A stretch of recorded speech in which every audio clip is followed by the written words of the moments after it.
Fala, meus amigos, bom dia, boa tarde, né? Sejam bem-vindos. Estamos aqui começando a nossa aula de quinta-feira, a nossa 21ª aula. E é muito bom estar com vocês aqui hoje, porque é um assunto que eu vou tratar com vocês hoje, é um assunto um pouco mais técnico, mas ao mesmo tempo é um assunto que mexe muito com a questão do página, o tão quanto estratégia.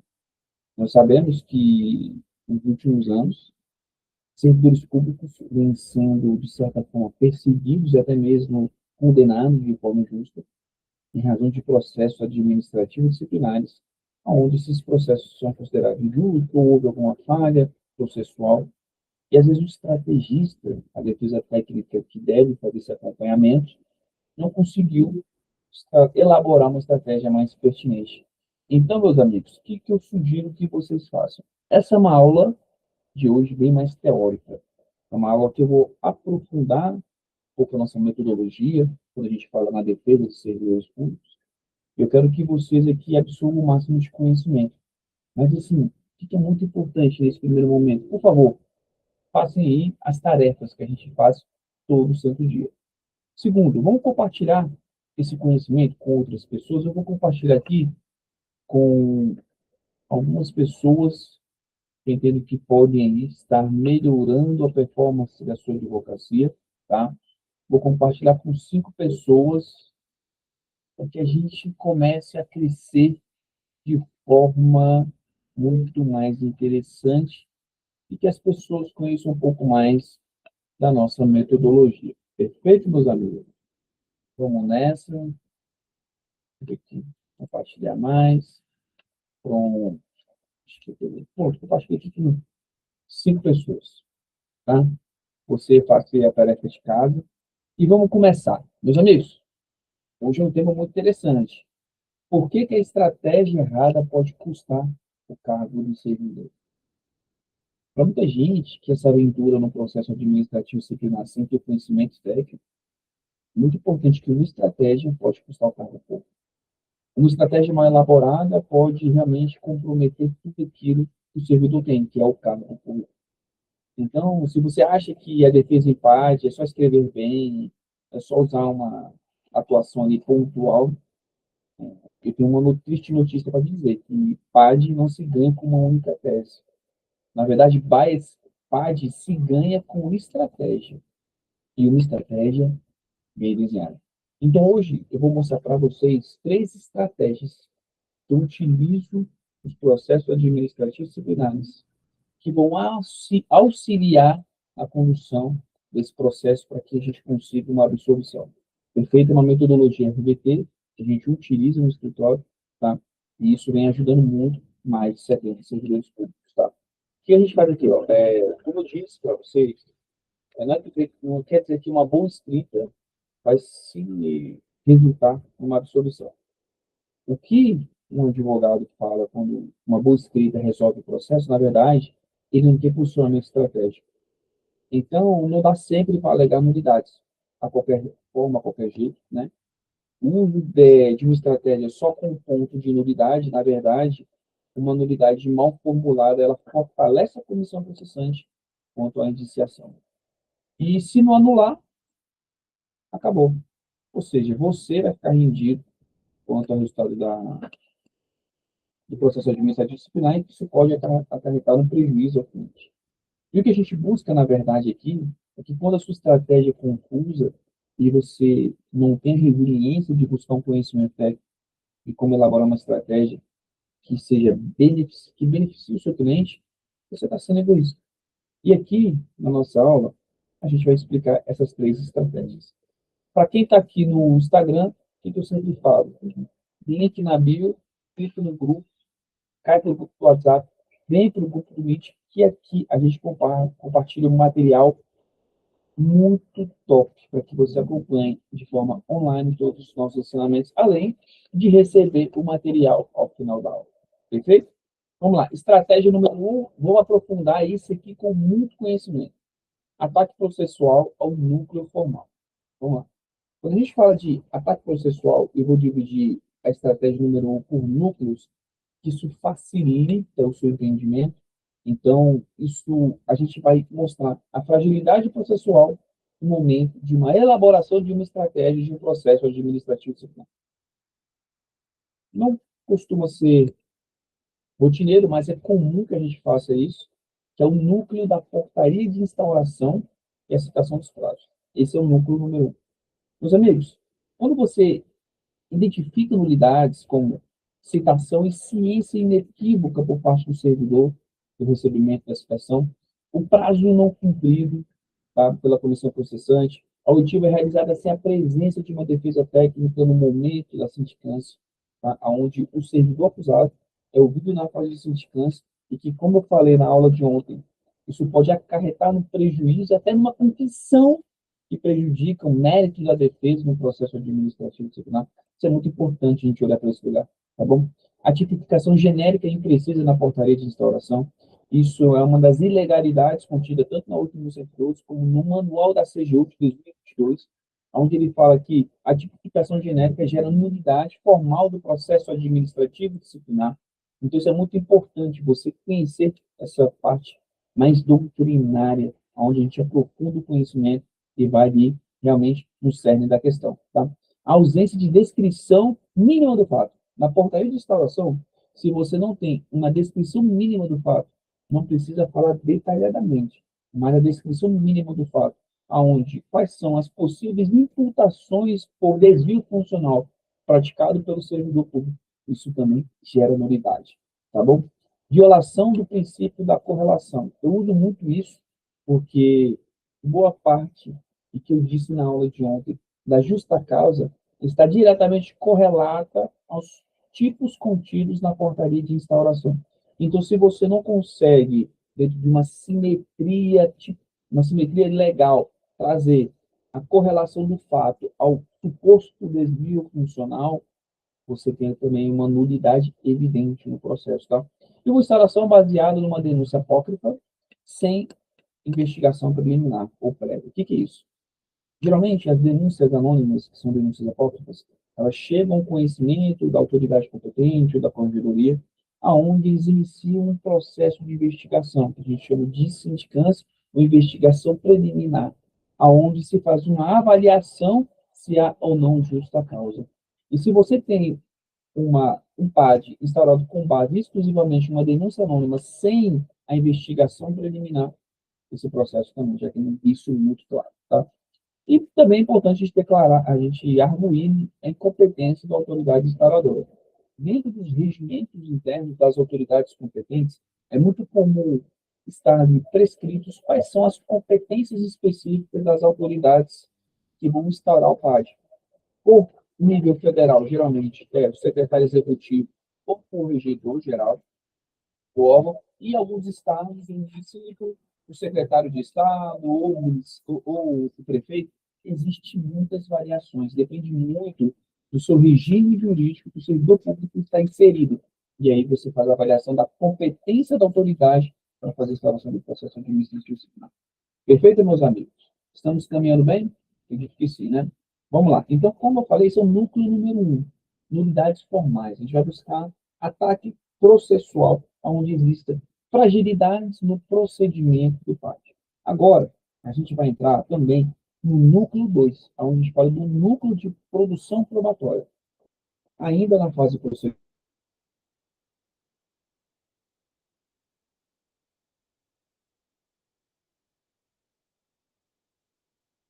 estratégia número um,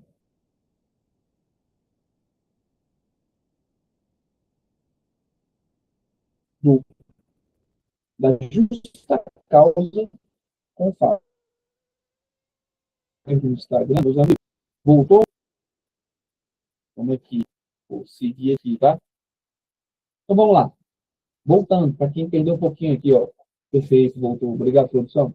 Olha só, a gente vai falar agora de ataques contra o aspecto formal no núcleo 2. Isso é muito importante para que você tenha conhecimento específico de como, ainda na fase processual do seu PAD, discutir a possibilidade de erros de procedimento do PAD. Isso é muito evidente. Muitos advogados atacam somente as acusações contidas no PAD, mas não se utiliza desse requisito para os vistos de nulidades processuais. Obrigado, Tiagão. para que a gente consiga seguir nessa estratégia. Porque, como eu te falo, a estratégia ela é a parte mais importante do processo administrativo disciplinar. Se você não tem uma estratégia bem elaborada, certamente o mérito do seu processo ele vai ser prejudicado. Então, vamos lá. Núcleo 2, estratégia número 1, núcleo produção probatória.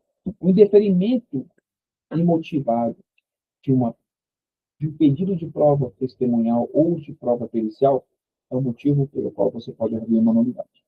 A defesa técnica ela tem duas premissas, o contraditório e a ampla defesa. A ampla defesa ela abarca todos os meios de provas necessários para que o servidor acusado demonstre a sua inocência. Se o presidente da comissão ele interfere de forma imotivada essa produção probatória, isso enseja no cerceamento de defesa, consequentemente, uma nulidade evidente no processo administrativo. Indeferimento de provas testemunhais ou motivos de testemunhas sem o contraditório. É muito comum, nos processos administrativos, onde as comissões processantes intimam as testemunhas, notificam o advogado, mas não certifica que o advogado recebeu a notificação da oitiva das testemunhas.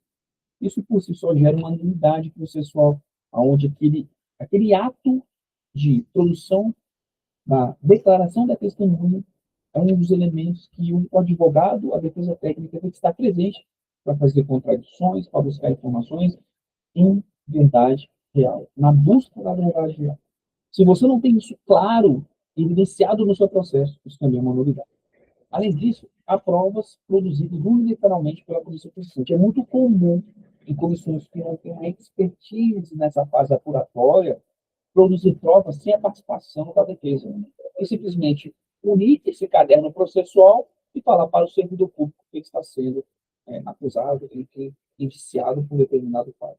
É muito comum, isso mesmo na esfera federal, tá bom? Então, o acompanhamento da defesa prévia, principalmente nas fases de produção das provas, é muito importante, porque é ali que tem o cerne da demonstração da inocência do servidor público, além da inversão indevida do ônus probatório.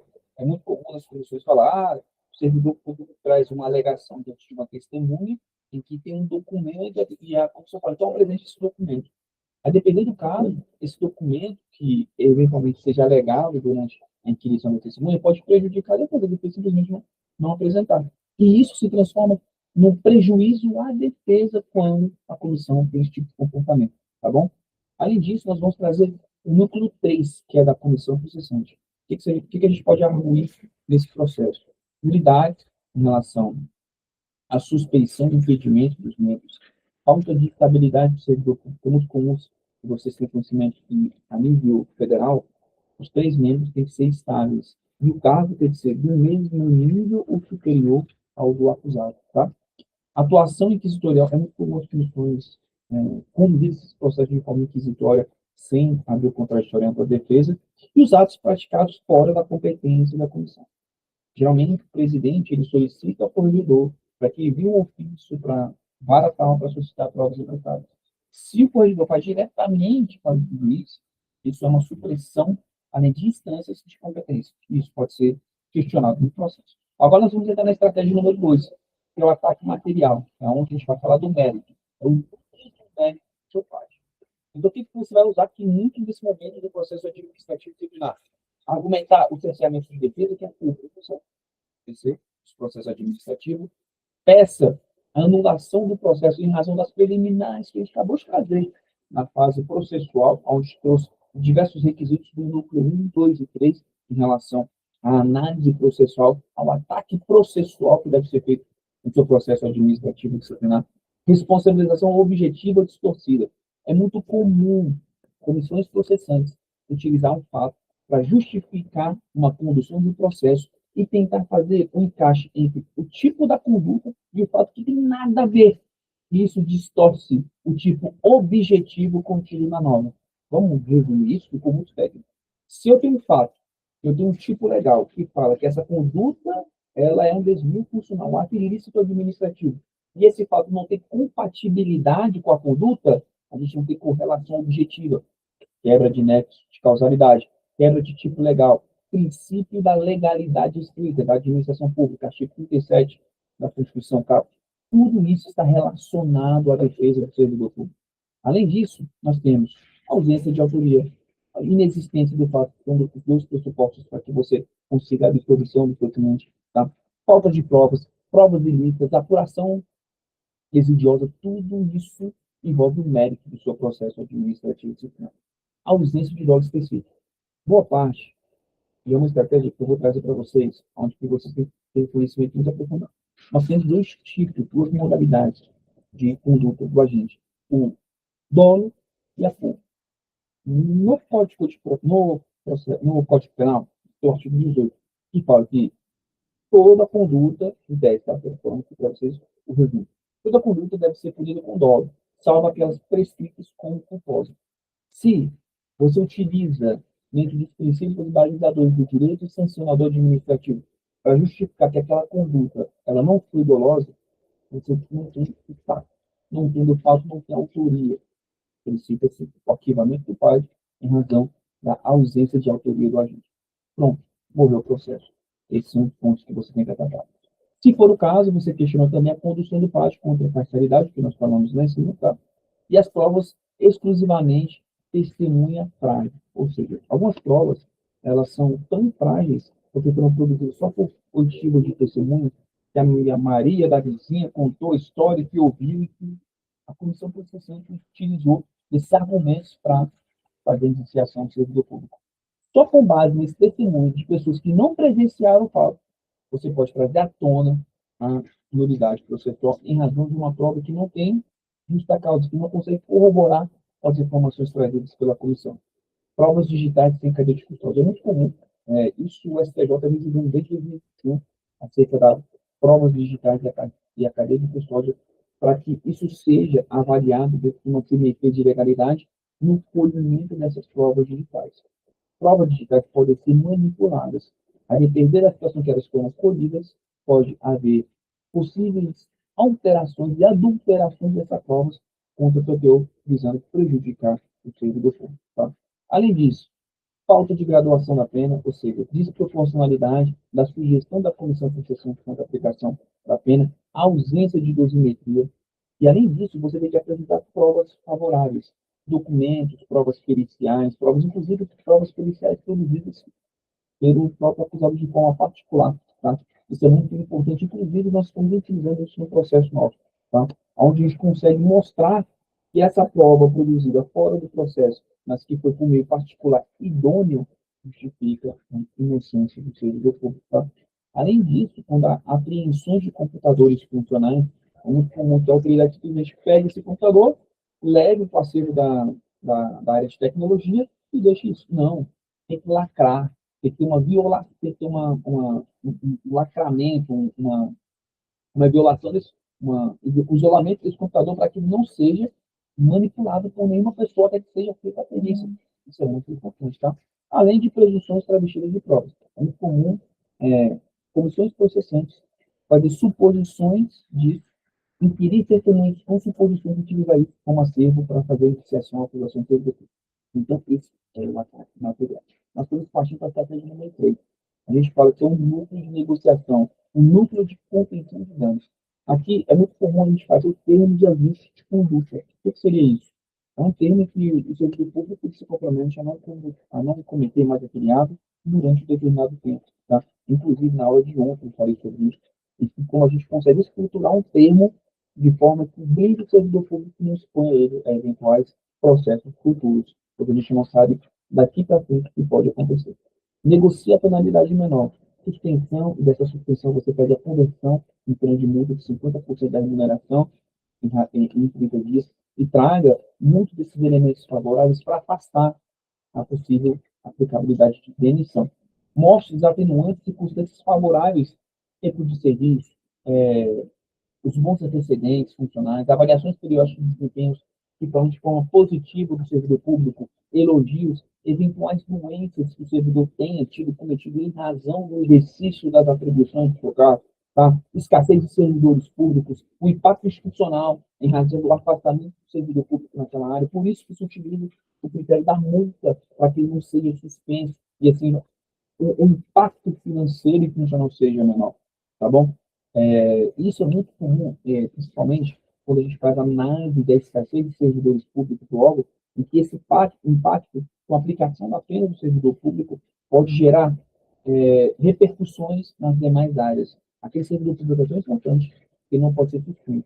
Então, aplica-se a pena de multa de 50% do dia não trabalhado para que a gente continue a prestação do serviço público. Isso é muito importante, tá bom, gente? E também argumente a sugestão se eventualmente surgir a questão da demissão, você atacar a dosimetria da pena. Meus amigos, é muito importante a gente ter isso em mente. Essas estratégias elas são diretamente relacionadas a que a gente não cometa, que a gente não evite, que a gente evite esses erros de estratégias processuais, principalmente na fase inicial do fato.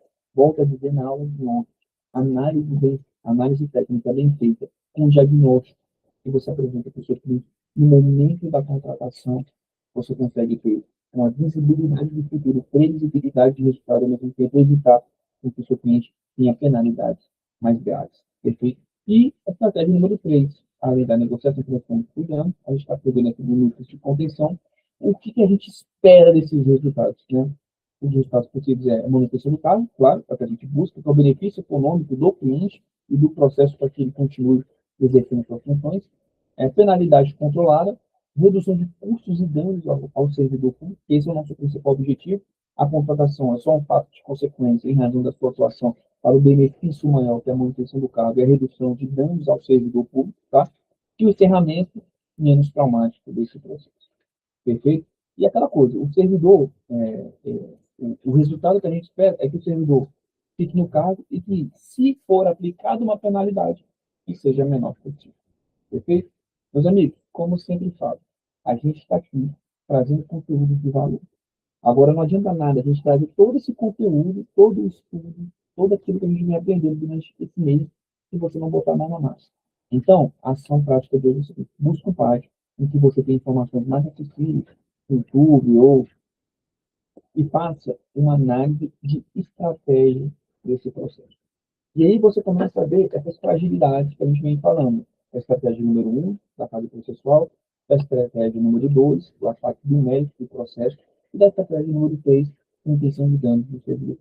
A partir disso, dessas análises, você tem um conhecimento mais empírico do que você pode fazer e dar seguimento aos seus próximos passos. Perfeito, meus amigos? Foi um pouquinho mais intensa a aula hoje. Peço desculpas, mas eu quero que você saia daqui com um conhecimento mais aprofundado. Tá bom? Fiquem com Deus. Amanhã é a nossa última aula de janeiro. Estamos encerrando o ciclo de lives, mas fevereiro a gente tem muita coisa boa para chegar. Tá bom? Fiquem com Deus e até mais. Tchau, tchau. Galera do Instagram, quer material? Manda no direct RBT e chega para você.